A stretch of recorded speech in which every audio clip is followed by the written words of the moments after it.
Greetings, fellow survivors. Rhadamant here. Thank you for tuning in to RimWorld Frostwardens, episode 59, Saving Up for a Trip to the Ark. A siege. Their weapons aren't particularly dangerous. Definitely going to want to shell them.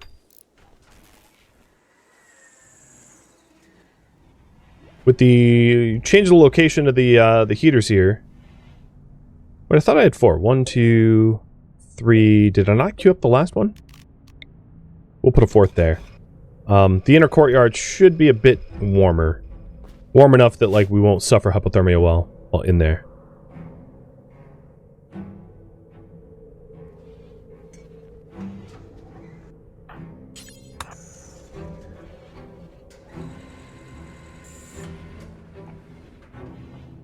And let's pull everybody that is in the mining tunnels up north back home, which we can easily do by flicking that off, because it shuts everything down up here.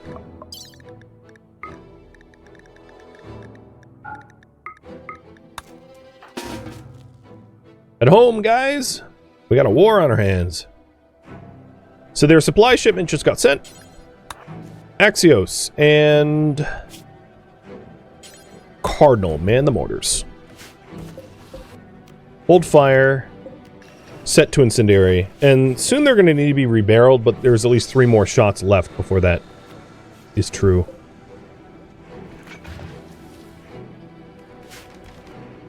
Which is fine, we have 16 barrels. We have like a stupid excessive amount of barrels.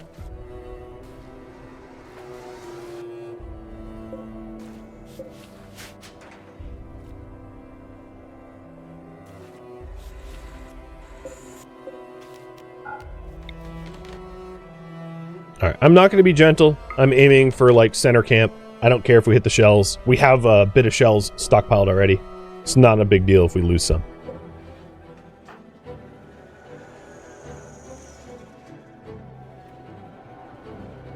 Yeah, sending them a warm welcome? Yes, indeed.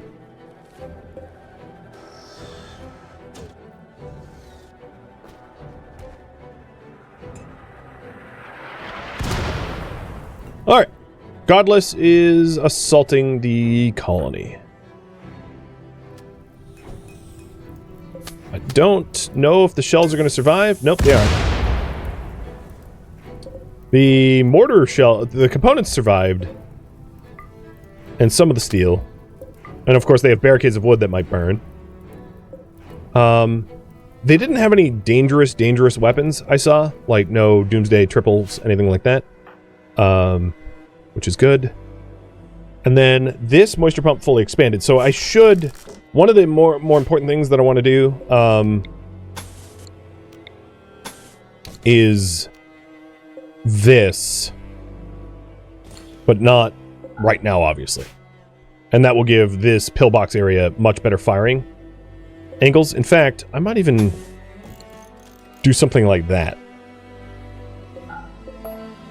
So that they can fire very easily on people coming in. I could even go so far as to set it up like this. So I don't block shots. But I'll figure that out later. What's more important is that we're mustering for defenses. So let's have everyone warm up that is going to be shooting. They're already down 2 attackers. This person's probably not going to survive very long. Same with this one. They're both basically sanguinating. And, yeah, I feel pretty good about our odds this time around. And there's the other heater. So this other heater will bring the ambient temperature in the inner courtyard up enough that it should keep us from becoming regularly hypothermic. At least that's the hope.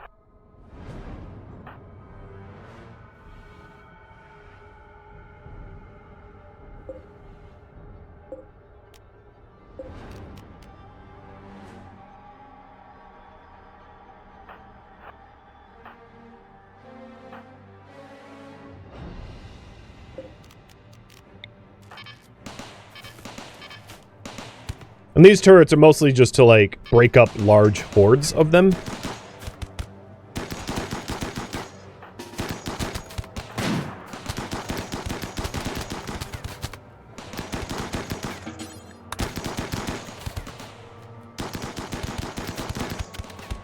Nice.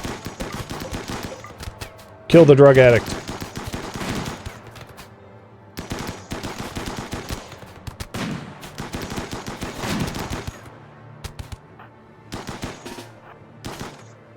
Where's Madsen running? Oh, okay, he's coming.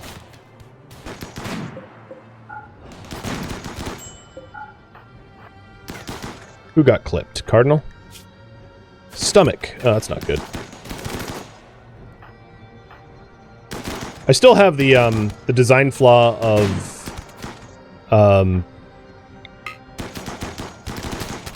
this. Oh, okay, they're already fleeing. There are improvements that could be made here, is I guess what I'm saying. I'm just not overly concerned about immediately doing it, because it's, our defenses work well enough for most standard attacks.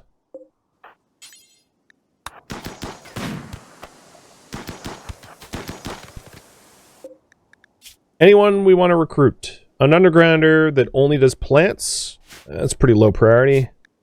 No. No. Ayano? What about you? A cannibal that, like, you eat people and do medicine? So you just straight up Lecter. Got it. So no. Well, that raid was not too bad.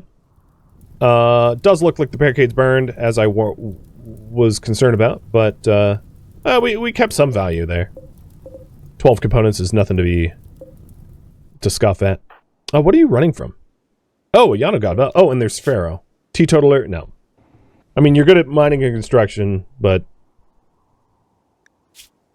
you're missing a kidney, got leg scar. Yeah, you're not interesting to me.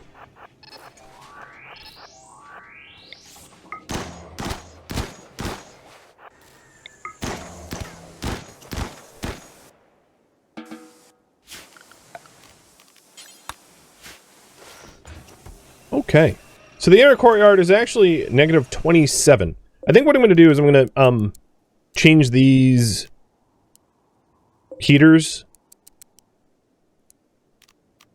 to stagger, let's say 3 degrees Celsius, so that they're not necessarily always running. So 37, 34, or 30. What? I can't get 30. Sorry, it's 35. Or let's do 33. And then this will be like negative 30.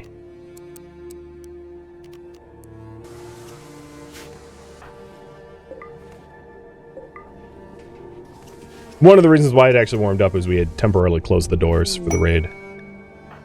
Alright, everyone's been patched up. Perfect.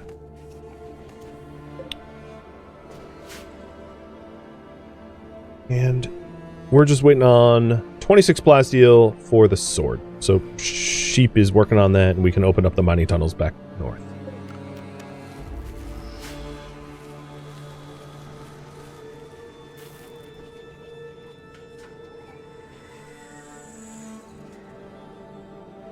So the priority is now save up for transport pod outposts, which is going to be a mix of plasteel, components, and chem fuel.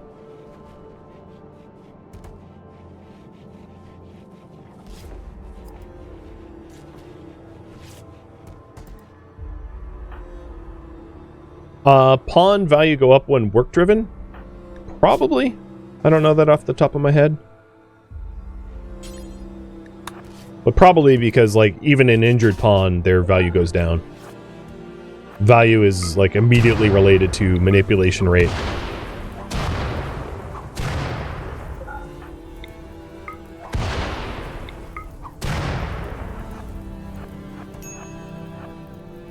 Oh, really? You just decided to step on the fire. Okay. Cool. Oh, I didn't... I don't want you anyway. Sorry, Ida. But, you know, life sucks for you, I guess. We're gonna keep you warm for the rest of your life. Oh, pfft. Stupid game. It's like, okay, you burned her to death. Now she's not on fire.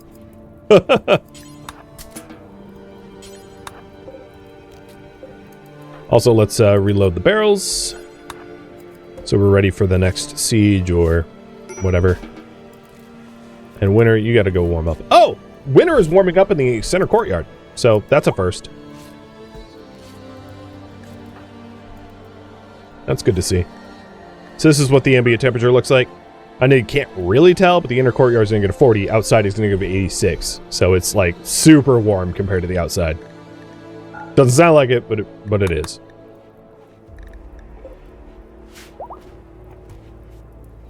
Awesome.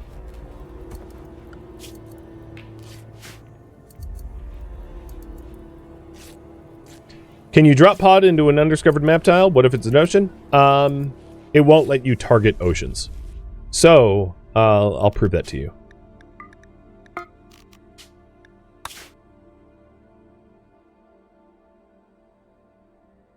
I can't go here.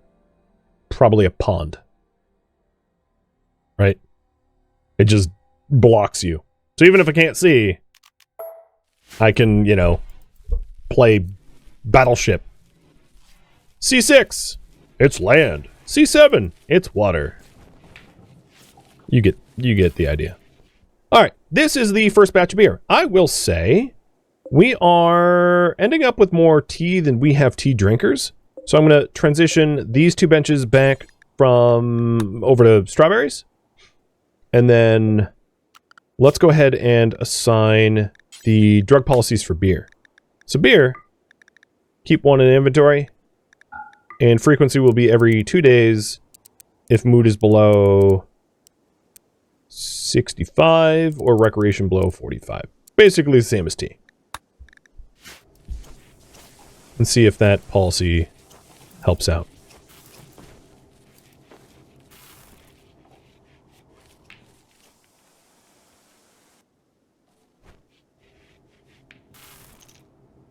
Haven't seen a lot of people making runs for it though. But I'm hoping that that's going to help level out the moods.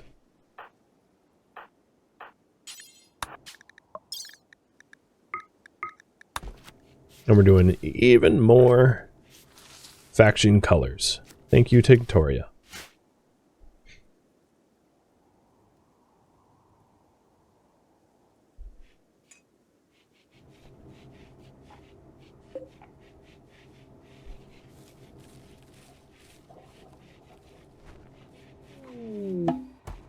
A stalwart shindig opportunity. Well, I don't have a light ball, so we're going to have to skip this one too. I'm so bad at ideology opportunities. I've just basically ignored them for a very long time.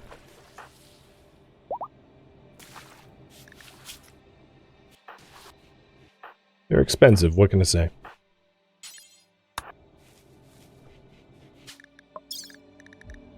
What the hell? You're wearing the sheep? Okay. Wondering about that. Well, we almost have everyone in ideology colors, for at least their, like, outerwear. That's pretty significant, considering we just have 2 benches that are getting indirect sunlight. Or indirect grow light. Pretty good.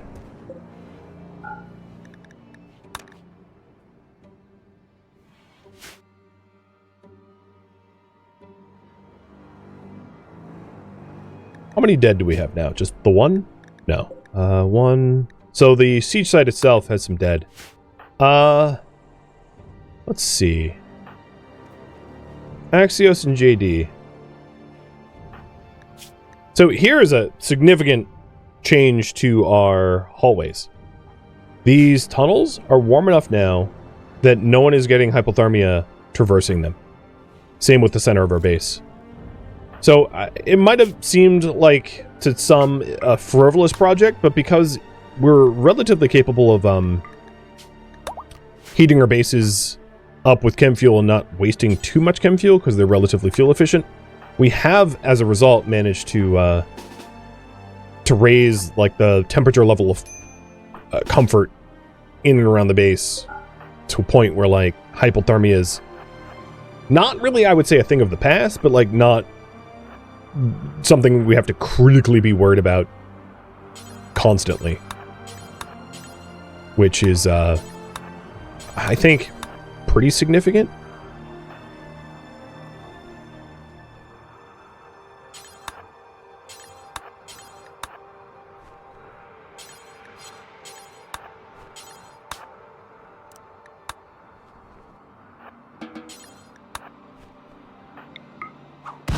I don't think these guys are going to burn because the snow just picked up, but whatever. We'll get the barrels later.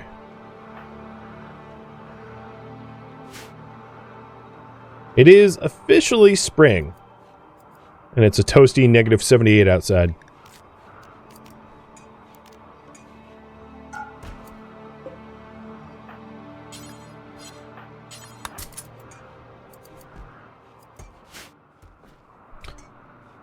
So for an outpost, if our outpost way station, so I think generally it's like an exponential cost. So you'll need like 4 pod launchers to send the material for 2 pod launchers to send the material for 1 pod launcher. And for now, the industrial complexes out here are 2 hops away. We're going to be sending maybe like all 4 pod launchers to then fuel 2 pod launchers to then send the team down to the industrial complex unless we walk. Now, there is one advantage to walking. I'm planning not to cheese it, but basically I'm going to reveal something. The permanent winter occurs only on this map tile. So this map tile here is stupidly cold. The adjacent map tiles are not. So if we just click on like the adjacent map tile and check the terrain, as you can see, it's like -58 to -38. -58 meaning the coldest it gets in the winter. So in the middle of the winter, it's definitely still too cold to caravan. We would die. -58 is colder than our warmest clothing can warm us. But it is not -80 or whatever we have on our map tile, because our map tile has special conditions that only apply to the map tile. So if you're wondering, hey, why don't you move? Well, I can't build anything that generates power. We have to live here. It's the only place with an arc. So with that said, we could realistically, at least for this one, because this isn't so far away, we could pod a team down, maybe like 2 or 3 people, down to walk the remainder of the distance in the middle of the summer. I don't think that that is necessarily unreasonable. But then, once we get to the Arc Industrial Complex, we're probably going to want to send chem fuel with the away team. These complexes have tons of steel and components on them. So I'm not worried about sending steel and components. So for the first trip, we might just send people that have food and chem fuel down to this complex that are obviously armed with guns, because there's like 4 seals that are trying to kill us. And then break down the complex for the pod launchers to return back home. And we'd launch to about here or something and have to walk the remainder of the distance. So I think that's probably going to be the goal for next stream, is to ready a summer excursion to our first complex. And from a bigger picture, why we want to get to these complexes, I guess I should answer that. 1, in order to upgrade our arc, which is the ultimate goal of this series, we need arc components, which cannot be manufactured, but only salvaged from other arc sites. And then 2, these arc facilities are part of a quest chain, and completing it may trigger continuation quests that are related to the arc generator. So these, you can think of as like kind of like getting a relic in Ideology or something like that, where you have to do a bunch of these quests to be able to advance the arc generator. If you connect the dots, you may be able to pick up this endeavor and construct your own arc generator. Basically, I started with an arc generator because that's part of this scenario, but I still want to do some of these arc quests, or at least get some arc components. So for both of those reasons, we can send people down. Another thing is, anyone that gets sent down there will learn how to maintain arc structures. So I'm going to go into the dev mode real quick. If we look at show hidden headifs, someone like Axios has studied the ancient arc, basically a ruined arc, and understands how it works, allowing them to maintain, upgrade, and build arc. The same is true of Fishpick, but not of someone like JD or Winter or Rogi. Zeus and Yes, but not Cardinal, Wish, Madsen, or Sheep. So one of the other advantages to sending teams down to these arc sites is if I send someone other than Axios, Fishpick, and Zeusin, the new people that get sent will learn how to maintain the arc. So that way, if by some freak chance Axios, Fishpick, and Zeusin die, someone at least continues to carry the torch. And that is one of the goals of this series in the details. Retain the knowledge of the arc as the second goal up there, or first goal up there, is someone in the colony needs to know how to maintain the arc. If I lose all knowledge of the arc, it's a game over situation. So rather than having just 3 of my 10 colonists know how to maintain the arc, having 5 or 6 or more puts a lot fewer eggs in a lot fewer baskets. So there's, I guess, a bunch of reasons to go down there. In other words.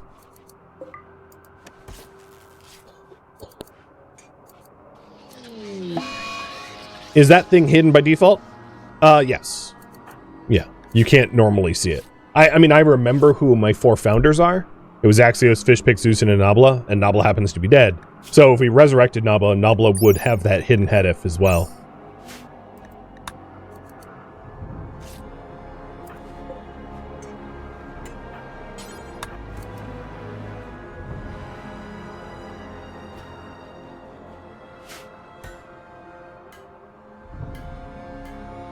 I don't know why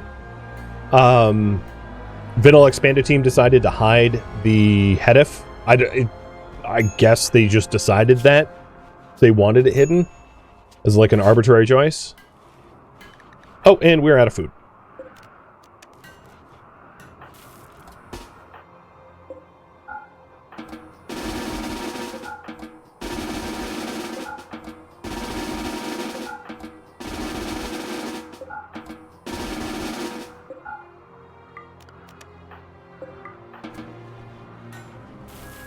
So I think what is a reasonable thing to do for our first excursion, we might even be able to get away with just sending one. It will probably have to be 2 pods from our base, but 2 pods, a bunch of like packaged meals so we can survive, and as much chem fuel as we think they can carry as like a first explorer deployment. But I think probably sending 3 people is safest, because 2 people can get into a social fight and like knock each other out. It's not saying that like I'm planning for them to beat each other up, but like it's definitely, you should never send one person on the caravan, because if they like get sick, they just die and disappear. And even sending 2 people on caravan is a little risky, because if like one person gets sick and the other person gets knocked out, it's game over for the caravan. So just mitigating the possibility of losing an entire caravan of people is definitely top of mind for me. That would be horrifying for my explorers to get sent out and just die. That would be sad.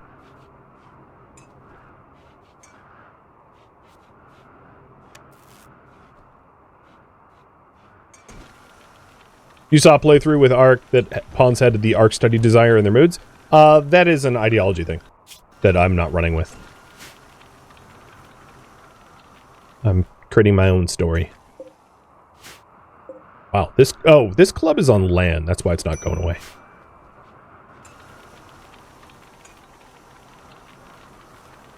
Yeah, it's important to note that like this, I'm not playing the generator mod pack the way maybe it was intended to be played.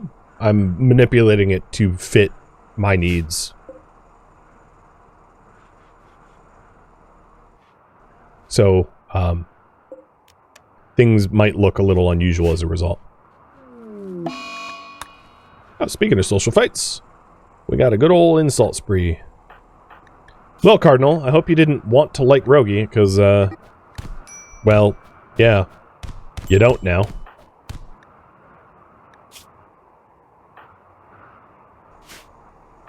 Great. Just what I wanted. My miners to beat each other up. Why did I not connect the entire hallway to the drill? I don't know what you mean.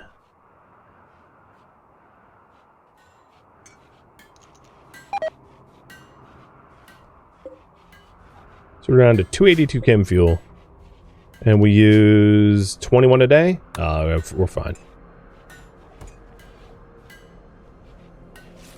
Oh, the small gap? The small gap is so that raiders, if they can't easily path to you, they'll just break a hole. So this hallway is for raiders to pass through. Because if it was a sheer wall, there'd be a much higher chance that raiders just get frustrated trying to... They won't walk around infinitely, in other words. So the gaps are to prevent them from doing damage when damage can be avoided. Sorry, it took me a minute to understand what you even meant. My brain was not ready for that question.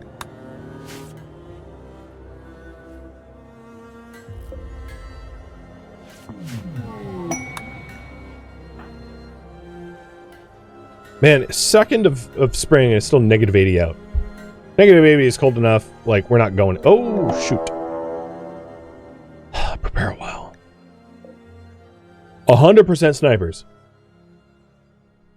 Alright. I hope y'all freeze to death. I think my plan is to maybe try to shell them when they're staging for their attack. So let's extract shells.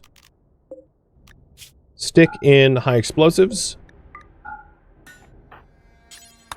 Axios and JD. Actually, no, someone's better than JD. Cardinal. Axios and Cardinal. Hop on the mortars. And I think my goal is to just, like, kite them a while. Because I don't want to get sniped by snipers. Because, like, one sniper shot to the heart or liver is just a game over for whoever gets hit.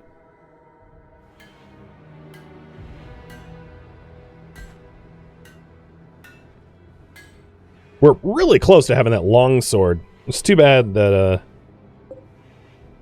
Wait, where are you going? Get over there.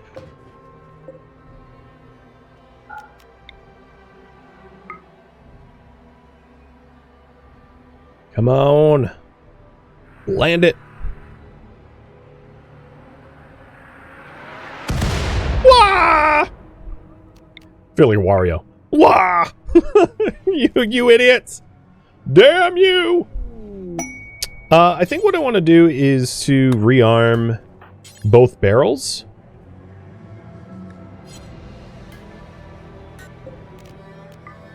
Because we only have one shot left, and then the time to reload is going to be a long time.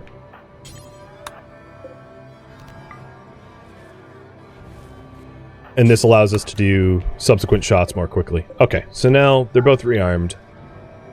Please hit. Well, 2 got hit. Better than nothing. I'm hoping that hypothermia works in my favor too. As he heard, does that affect accuracy? No, it does not. So in terms of accuracy of shooting, there's like the classic style, which is skill doesn't affect mortars at all. That they all, everyone uses mortars at about 10 shooting skill. And then a few major updates ago, they changed it that it's shooting skill helps to have you become more accurate with mortars. But no other factors apply. Kind of like how crafting, like manipulation doesn't matter, having eyes doesn't matter, it's just purely your crafting skill. Well, we killed one. Ricardo definitely died. And it looks like all of them are, almost all of them are shivering, which means if I can just play for time, they'll pass out.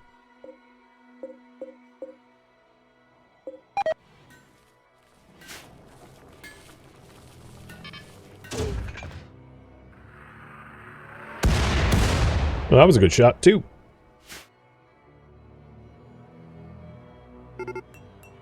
Okay, we should hold fire.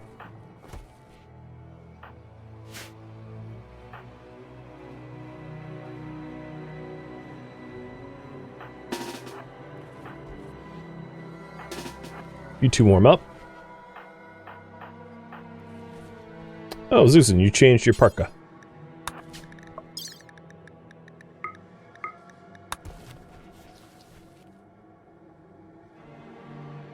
So they're down 3. And some of the ones in the lead are quite hurt. Good.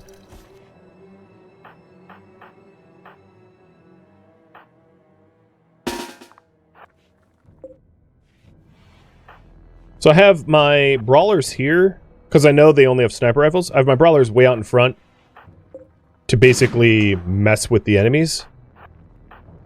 Although they just broke Madsen's shield belt, so that's not good. Madsen, take cover! Ouch.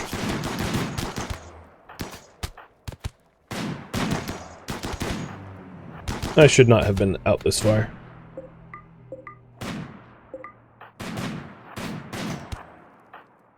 Fishpick's like, this sucks, man! Oh my god. Human pinata. Okay, they can't see us, man, anymore. I need to not do that again.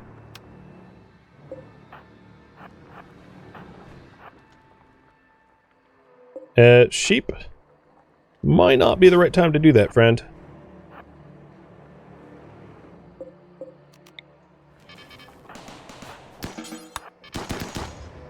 And then Madsen, I'm actually going to have you self-tend, because you wanted to be better in medicine, so go for it.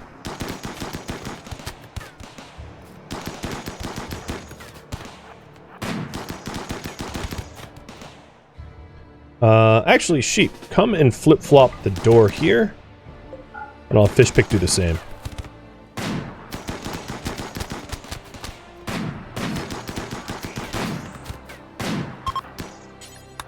Alright, they're fleeing.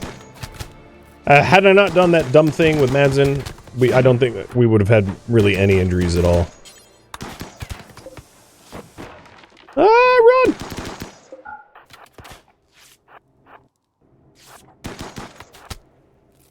Alright, I guess time to slice. Hey, you guys! Hey, you guys! The fleers are, well, they're kind of invading.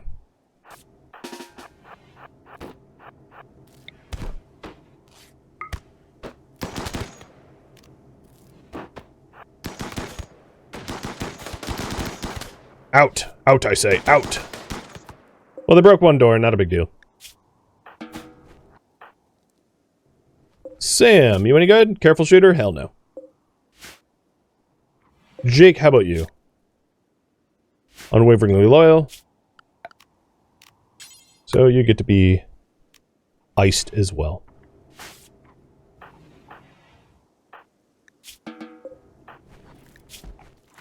Sorry, Madsen. I, like, owe you a hand, kidney, leg, and torso.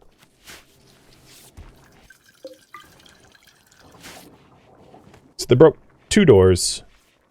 Not a big deal. Axios, could you clean up? Thank you.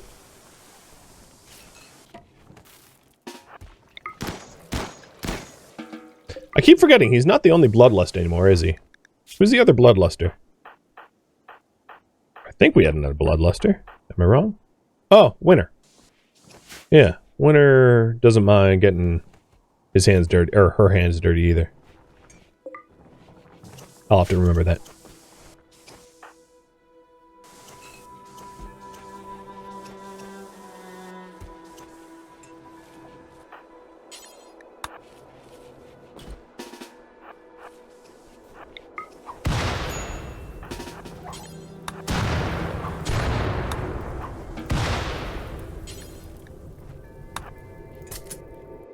And then the siege site itself,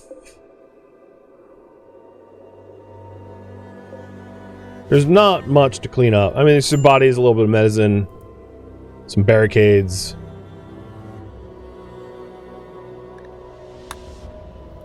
But I'll have to remember in the future, like, we're not fully cleaned up from the raids we had.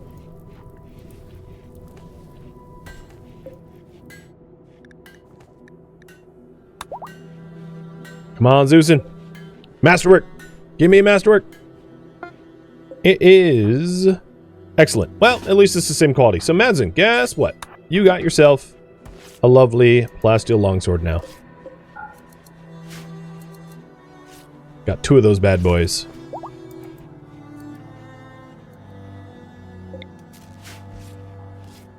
And it looks like I'm still burning too much chem fuel, so I'll reduce it to 130.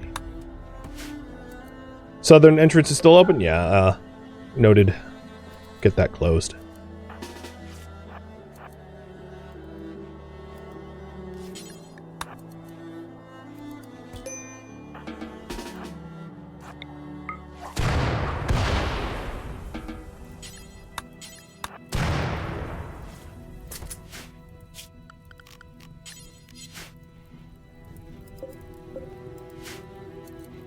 Well, that was a pretty good defense. I know we haven't made a lot of progress for medicine production, but at least we have better gear. Everyone has, like, reasonable guns now, which was not true for a long, long time. And we are now sporting plasteel longswords, which is way better than what we had before. I think I'll actually keep the Jade Club. Sometimes you need to bash a prisoner or two, and long steel swords are not a good weapon of choice. These heaters should not be on the same... Oh boy, that's my fault. There. And the northern mining tunnels are back on, now that the raid is over.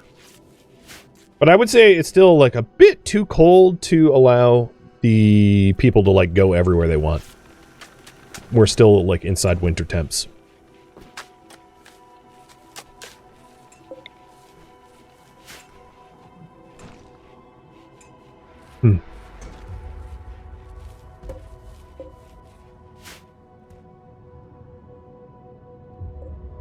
Let's go ahead and try to clean up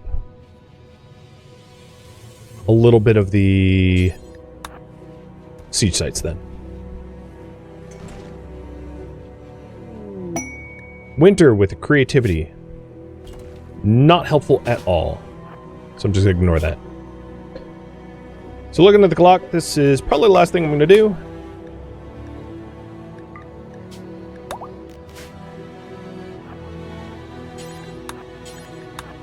I'm a little worried that, like, we're getting to a point where I have so many mortar barrels, 13, and they're kind of expensive, that it's adding a lot of colony value just holding on to them. I might want to just... It's too bad they don't break down to anything. But I've been sort of contemplating destroying some just for wealth reasons.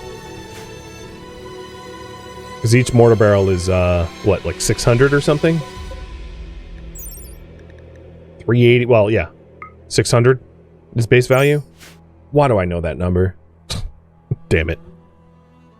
I'm sure, like, I'm forgetting, like, an important birthday or something so that I can remember the value of a mortar barrel. But that's a lot of money, right? Like, even wild damage, that's 380 times 13, soon to be, like, 15 or something. Yeah, let's keep cleaning it up.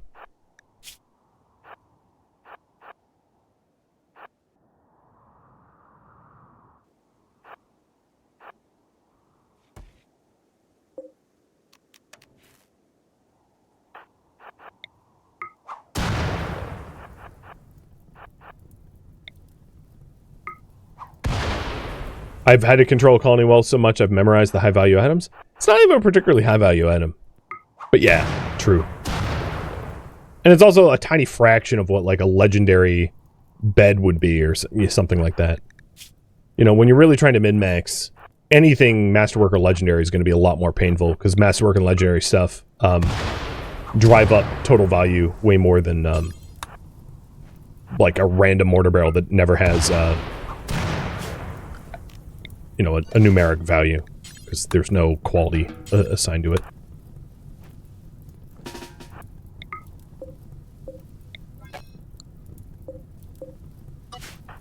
Come on. There we go. Alright, any other corpses to be burned? Nope, those are the last 3. Perfect. Leaving my future self a nice, clean map. And you only got minor hypothermia running all those errands. Yeah, as long as it's not the wife's birthday, I'm good. Well, yeah, wife, kid, immediate family members. But yeah, fair point. I haven't forgotten that.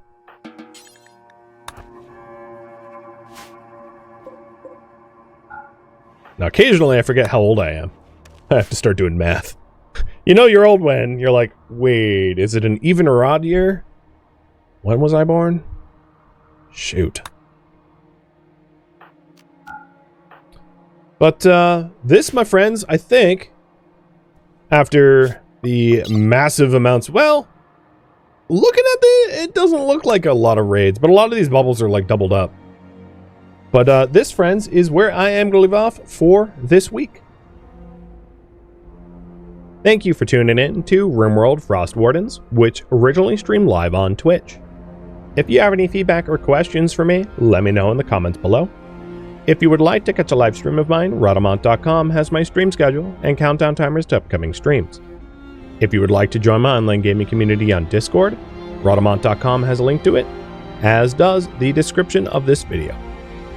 Thank you so very much for watching. Special thank you to my Twitch subscribers, Patreon patrons, and viewers like you that support the channel and made it all the way to the credits. Thank you so very much. I hope to catch you next episode or an upcoming stream. Farewell, my fellow Frostwardens.